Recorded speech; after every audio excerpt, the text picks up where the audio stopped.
Once upon a time, the people went on a voyage through a maze. A voyage through a maze. Um, uh, One time, one of them stood still. Um, so all of the rest of them mistreated this person who didn't want to go anywhere. Because they all thought that something they should have in common is wanting to move. So they kept putting pressure on this one person. And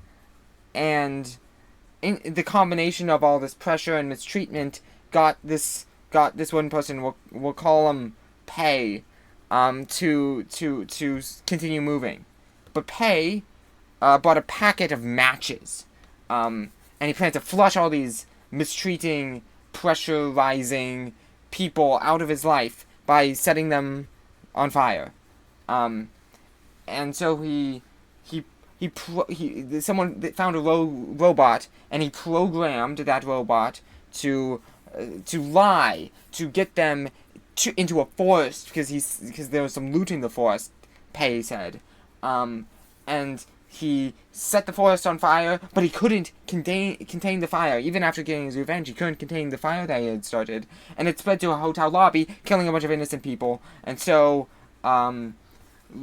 Pei realized the objective that he had this whole time, that he should have had this whole time, was to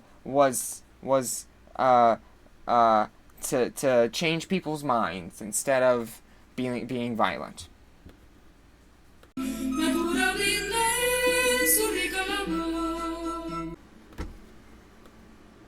There was a clock on a wall, you see.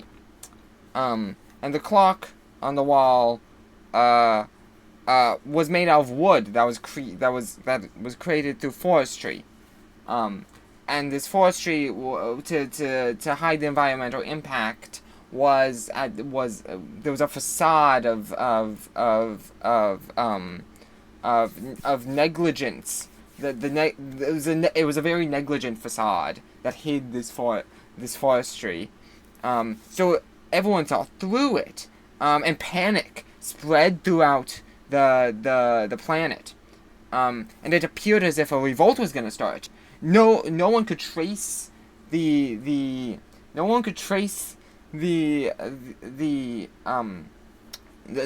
of the rulers could trace the leaders of this revolt. Could trace the protests to the leaders of this revolt. Some people that's because they were sending messages through dreams to get people to fight back. Eventually they raided the palaces, the White Houses, the Congress buildings, the castles of the rulers, and a majority of the people ruled society. No matter how much the ruling class snarled. Bald. Bald? I don't think I'm bald. There was a disturbance on a scale. The bald man sharply said, "This umbrella is not worth that much. Your scale is busted." Exactly. The shop owner said, "I was tricking you." What? So the bald man pulled out the gun and fired at the shopkeeper, not wanting to hear more of this nonsense. But then a strange yell came out of the shopkeeper's mouth, clearly a curdling sound that wasn't happy at all. Come on. The bald man had just revoked the shopkeeper's life. He knew that if he stood around, the bald man knew he would be a plaintiff in a lawsuit, a murder lawsuit.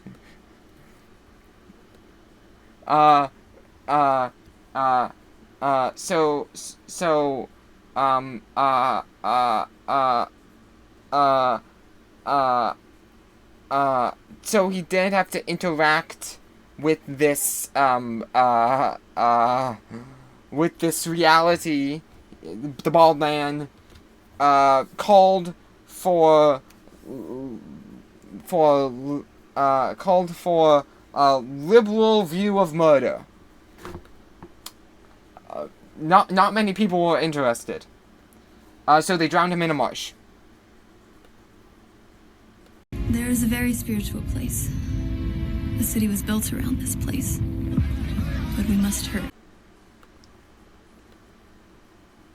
There was a very sacred place, exclusive to the class that imported things to that place. Many people found this arrangement hilariously dysfunctional, that is.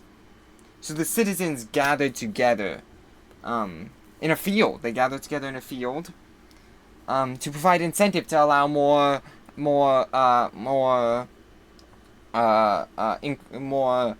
widespread access to this very sacred place.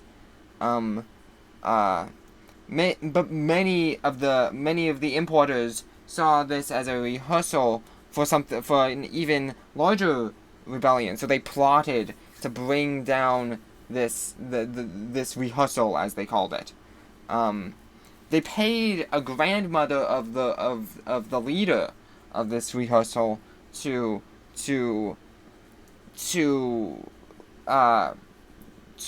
tell off her grandson or grandchild to get them to stop inviting people to the field. But the leader, the grandchild, was conscious of the fact that the grandmother was being paid off. So they stood up on a platform at the field, and said that they had studied. They had studied, and they knew that the security of the sacred place was very weak, and that if they wanted to, they could take it and auction off all the sacred things to themselves, including sacred slime. So they charged up. So he rallied. The grandchild rallied the rehearsal to the sacred place. But finally, the blackmail said that the grandmother said to her grandchild that she had blackmail on him because she knew something that he did really bad when he was really young. And so the grandchild wallowed in misery and had to call off the attack. This circumstance ultimately turned out in favor of the importers.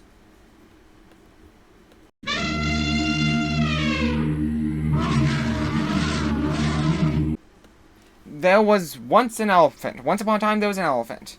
And this elephant had a goal: to celebrate life. A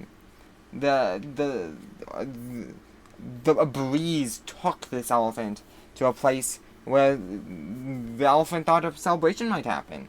It was a waterfall, it found out. Following the breeze to a waterfall, the elephant did.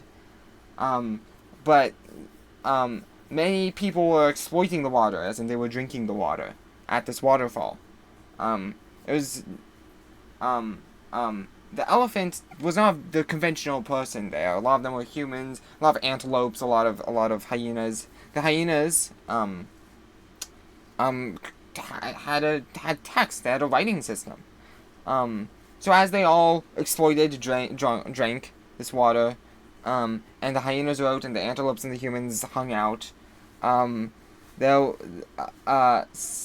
was someone who was known as the trustee, who swam around in the water, bringing life energy to the waterfall, to this center that all breezes led to.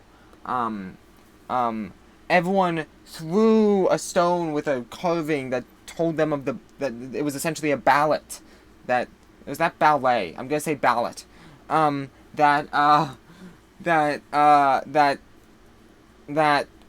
told the waterfall and the trustee how life should change, and everyone thought that no one knew when this started.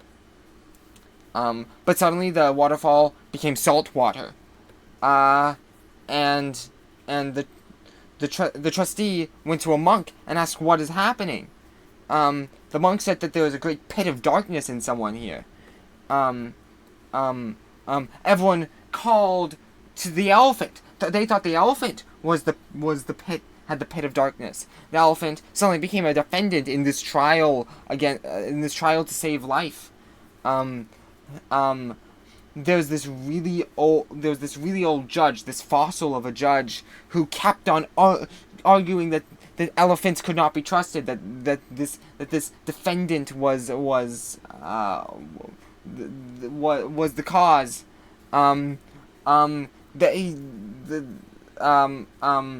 While eating cream, he pounded his gavel over and over.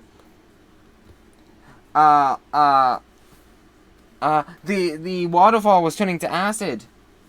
But everyone was cooperating against the elephant. But the elephant lounged back and explained calmly and simply that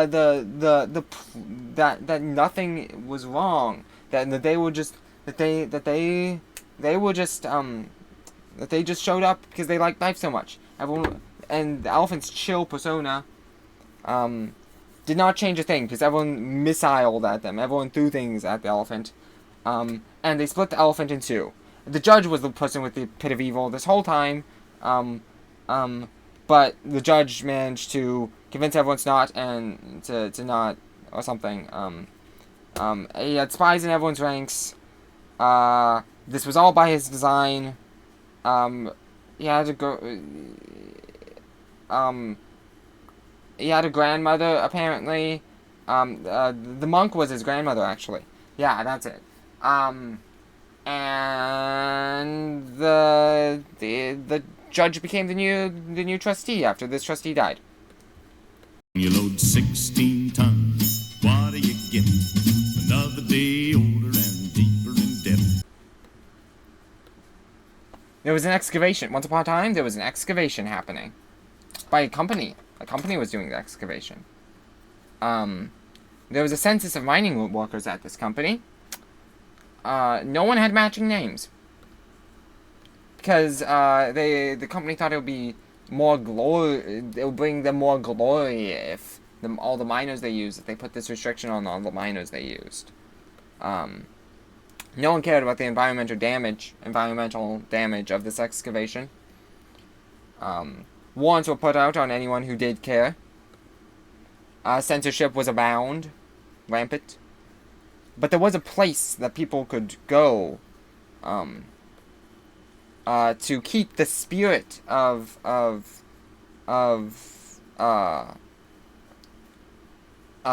nature and of freedom alive. They would pound against the dirt, to the dirt of this tunnel, which is the place. They would pound against it to show their anger at the company.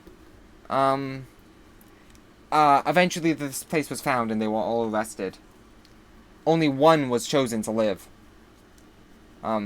This one watched their friends be buried in a cemetery. No, though the bosses felt relief, this one person didn't. His stress was great.